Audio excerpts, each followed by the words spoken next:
What happens when a country star everyone loves walks into what should be a normal morning show spot, only to find himself caught in the middle of a controversy that nobody saw coming? Blake Shelton thought he was just dropping by the Today Show studio for another light-hearted chat with Jenna and the team. But what unfolded would leave the whole studio frozen, and viewers at home unable to look away. The morning began like countless others at the Today Show headquarters in New York City. Blake arrived around 7:30, coffee in hand, his usual laid-back attitude showing as he greeted staff. He was there for a standard promotional segment, set to talk about his latest album and the tour that was about to kick off. Nothing unusual, just one more media stop in the busy schedule of one of country music's most well-known faces. Jenna Bush Hager was already in the studio, flipping through her notes with the producers when Blake stepped inside. She had spoken with him many times before, and the two had easy chemistry that audiences adored. Fans loved seeing Blake's easygoing personality and his quick sense of humor, and Jenna always had a way of drawing that side of him out. Today's plan was supposed to be the same, a cheerful back and forth about music, maybe a few fun stories from The Voice, and of course plugging his new work. But as Blake sat down in the guest chair, shifting his cowboy hat and testing the microphone, he noticed something was different. Jenna looked slightly more tense than usual. Her smile didn't quite meet her eyes as she shuffled her cards again. Across the room, producers whispered to each other, staring at their phones with worried looks. Blake picked up on it right away. Years in the business had trained him to read a room, and this room felt uneasy. Even their normal pre-show banter felt stiff, like they were both pretending not to notice something. "Everything okay, Jenna?" Blake asked in his Oklahoma drawl, leaning back casually. "You look like somebody just told you your dog chewed up your homework." Jenna gave a laugh, though it sounded forced. "Oh, you know how it is, Blake. Just making sure we cover everything today. We've got a lot to talk about." The way she leaned on those last words made Blake tilt his head. He had done more interviews than he could count, and he knew the signs when a host had something more on their mind than small talk. This felt like one of those setups. The stage manager called for quiet, and the cameras lit up. Jenna switched into her on-air smile as she welcomed Blake to the show. For the first few minutes, it was business as usual. Blake cracked a joke about his time on The Voice, teased about his fishing back in Oklahoma, and shared a bit about his music.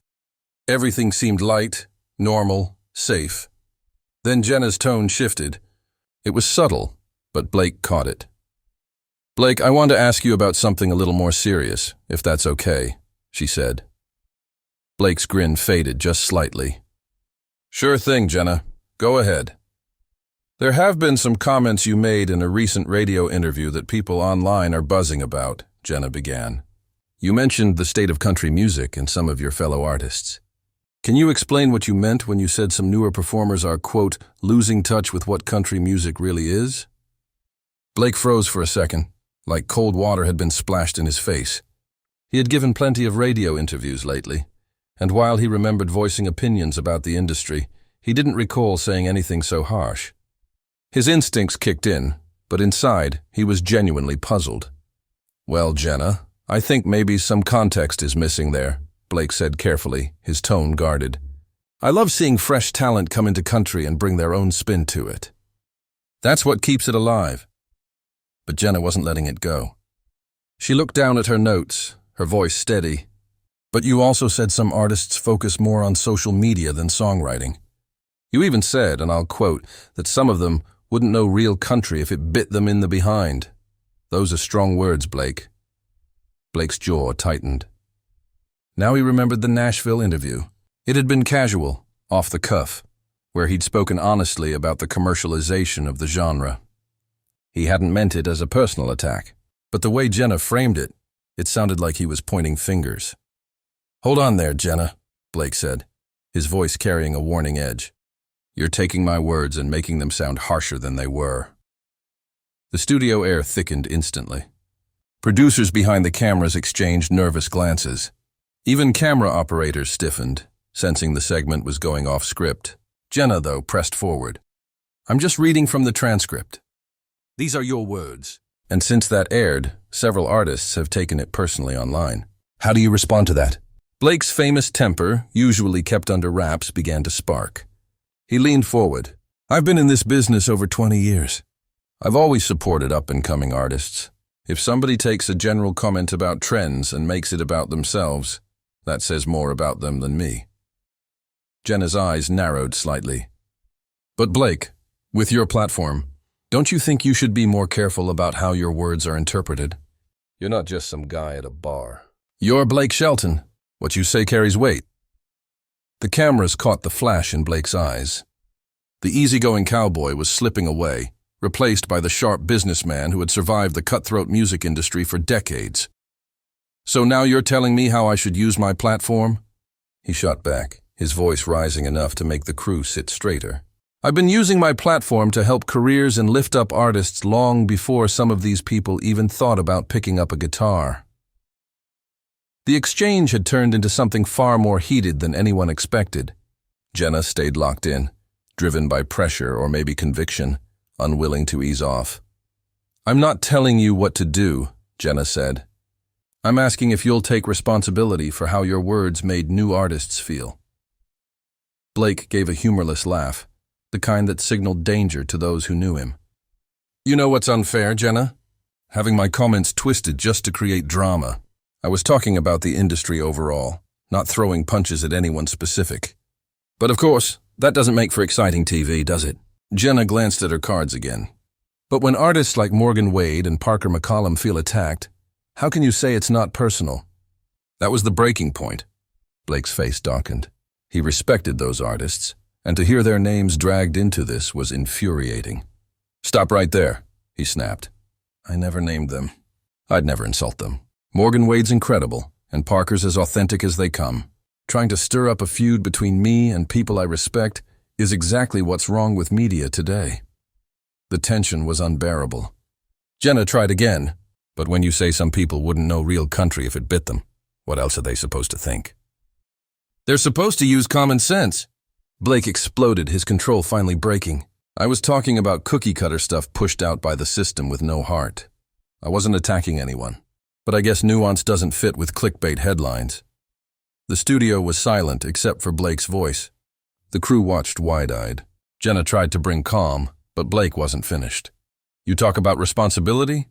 How about being responsible enough not to twist a conversation for views? How about showing the whole context instead of cherry-picking quotes? Blake, Jenna started. Upset? Blake cut her off, ripping off his microphone. I'm not upset. I'm disappointed. Disappointed that someone I thought was a friend set me up like this. Disappointed that a show I've always enjoyed is more interested in viral drama than real conversations. The mic toss sent shockwaves through the room. Jenna tried to stop him. So you're just leaving? Walking out instead of having a real conversation? Blake stopped, turned slowly, his voice low and sharp. A real conversation would have been you or your team calling mine ahead of time. A real conversation doesn't blindside someone on live TV to make them look like a bully. Jenna's face flushed, but she stood her ground. I'm doing my job, Blake. Tough questions come with it. Your job? Blake laughed bitterly. Your job used to be about honesty and real dialogue. Now it's about stirring up controversy. Well, congrats. You got your moment. The studio felt like it was holding its breath. Blake shook his head. I came here ready to talk about music, to share about incredible artists I'm working with, to announce a charity project. But we wasted that time on fake drama. He turned to leave. And for the record, some of the truest country I've heard in years comes from artists younger than me.